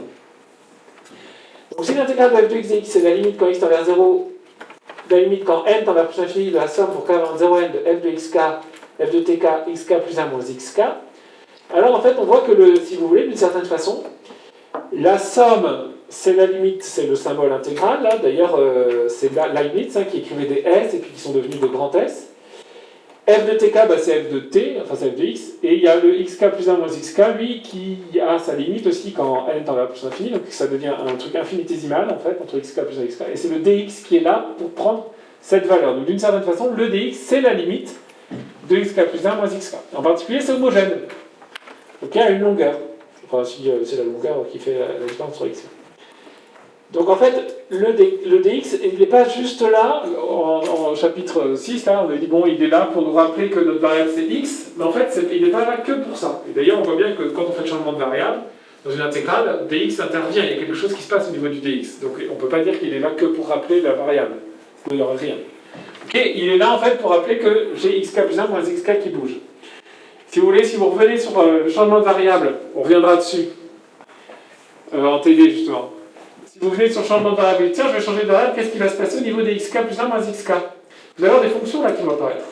Mais finalement, mon écart, ça va être lié à ma façon de voir t en fonction de x. Donc je vais avoir une fonction qui dit t à x. Et donc vous allez avoir un truc, enfin on le verra, mais vous dites, bah, finalement, moi ce que j'aimerais, c'est passer de xk plus 1 à uk plus 1 moins uk, et je sais que x, et je sais pas, u est égal à f de x.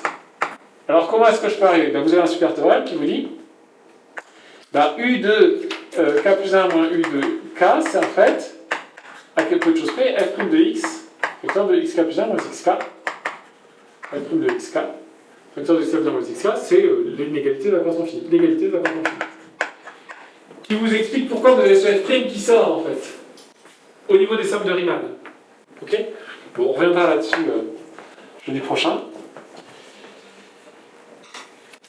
Alors, la condition nécessaire d'intégrabilité au sens de Riemann, c'est la suivante, c'est qu'en fait, si une fonction est intégrable au sens de Riemann sur D, nécessairement cette fonction elle va être bornée. Nécessairement elle va être bornée. Ok? Et donc, si vous avez une fonction qui n'est pas bornée, de fait, vous pouvez dire qu'elle n'est pas Riemann intégrable tout de suite. Ok? Parce que quand une fonction est intégrable au sens de Riemann, elle est nécessairement bornée.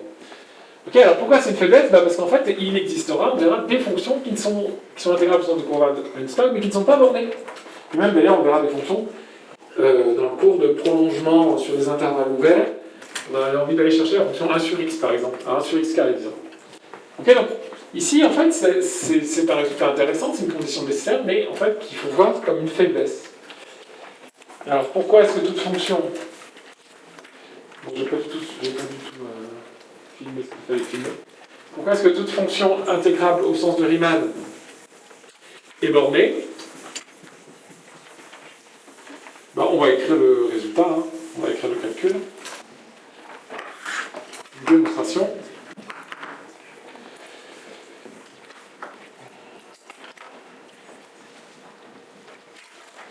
Donc, mince. Donc, soit f intégrable au sens de Riemann. Donc, soit epsilon positif. Je peux prendre epsilon égal à 1. D'accord? Il existe delta étoile positive, tel que, en fait, quel que soit sigma p appartenant à l'ensemble des subdivisions delta étoile fine, la somme de Riemann de f en sigma p moins s est plus petite que epsilon. On note s, la limite de s, f, sigma p.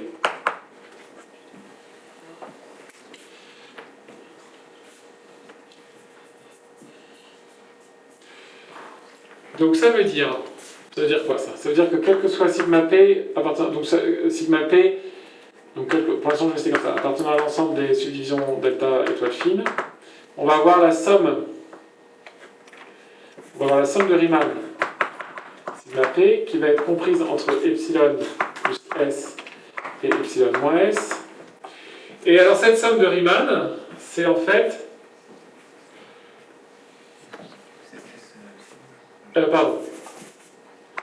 S plus epsilon et S moins epsilon. Cette somme de Riemann, c'est la somme pour k variant de 1 à n de xk plus 1, xk moins xk moins 1, f de tk.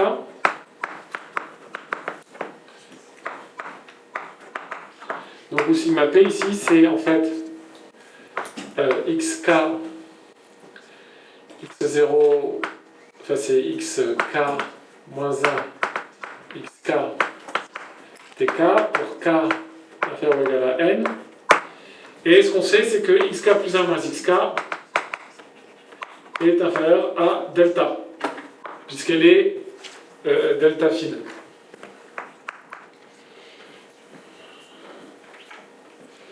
Alors, ce que je voudrais montrer, c'est que f est borné maintenant. Voilà, je peux démontrer que f est borné.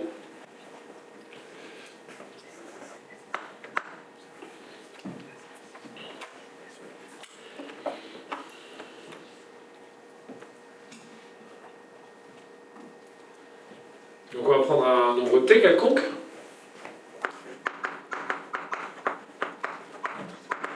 Je vais montrer que f de t est plus petit que quelque chose.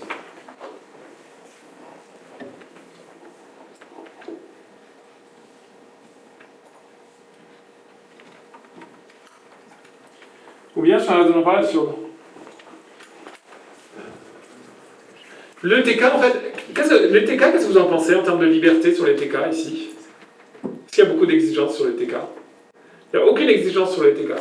Pour contrôler un stock, il y aura la delta finesse, ça va être avec un delta TK ici. Mais ici, comme delta est constante, c'est toujours delta TK hein, par ailleurs, mais comme delta est constante, on peut prendre les T où on veut. Donc si on prend un T quelconque, qu'est-ce que vous en pensez? Est-ce que je peux essayer d'encadrer mes f de t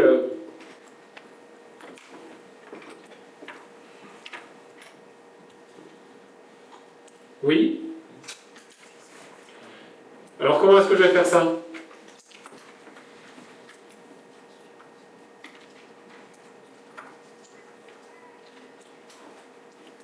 Donc tous ces termes-là sont positifs. Ils sont tous plus petits que delta. Il y en a n, donc j'ai un truc en n delta, là, si vous voulez. Les f de tk, en fait,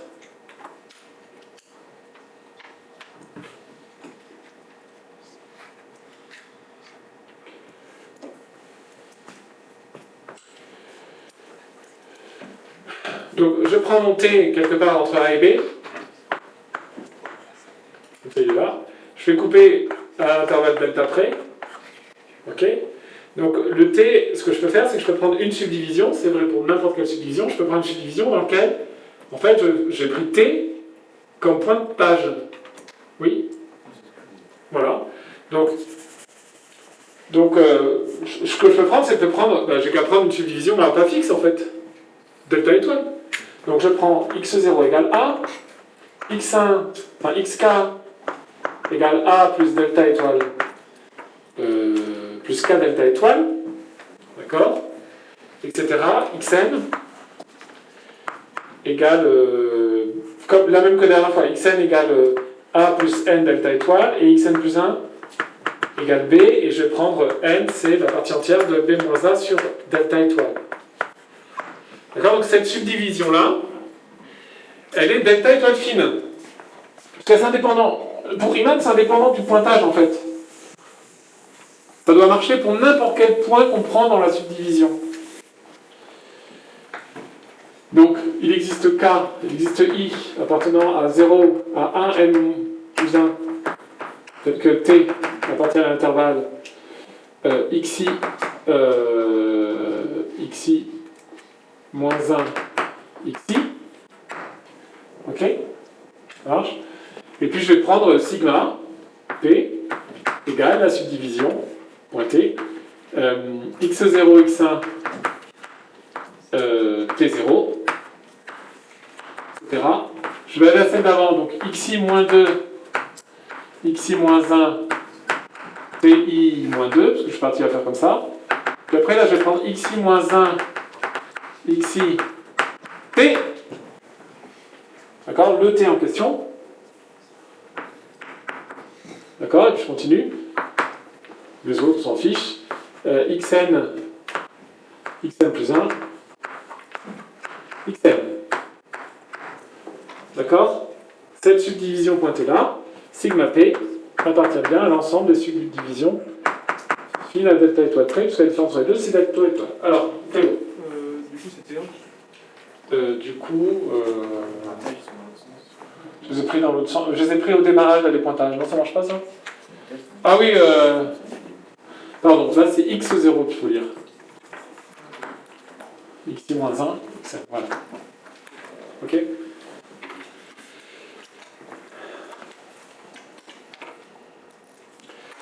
Donc, celle-ci appartient. Donc, la somme, donc j'ai f de t, donc j'ai xi, donc j'ai delta étoile fois f de t, plus delta étoile fois la somme pour i variant de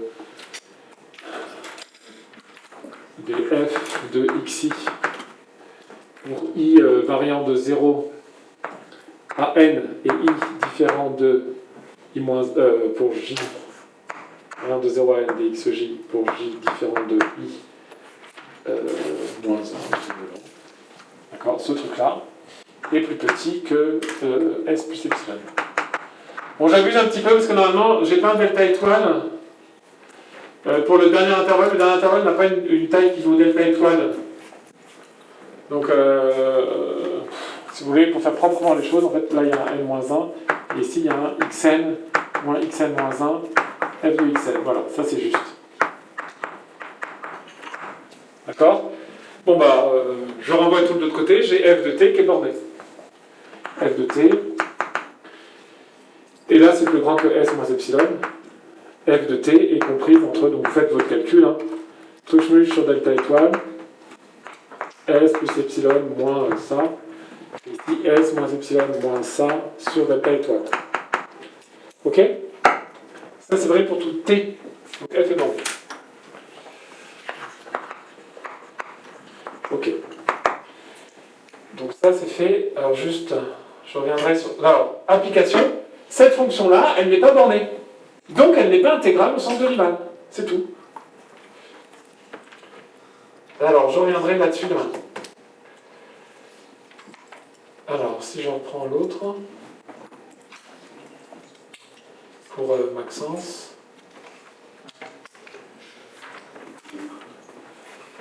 676, 678. Ok pour demain?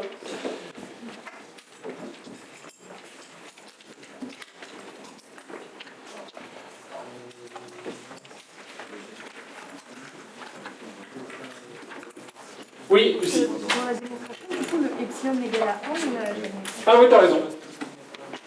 Ouais, mais là où il y a des... Ouais, alors, garde pour epsilon, sinon tu mets des 1. Enfin, on s'en fiche en fait. Oui. Non, moins... C'est ce truc-là, j'avais la flemme de l'écrire. On va l'écrire grand A.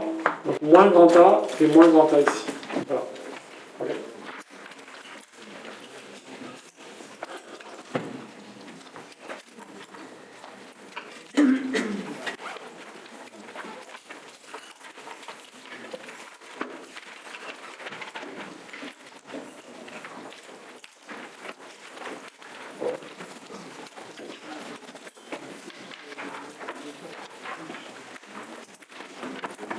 Ah oui, merci.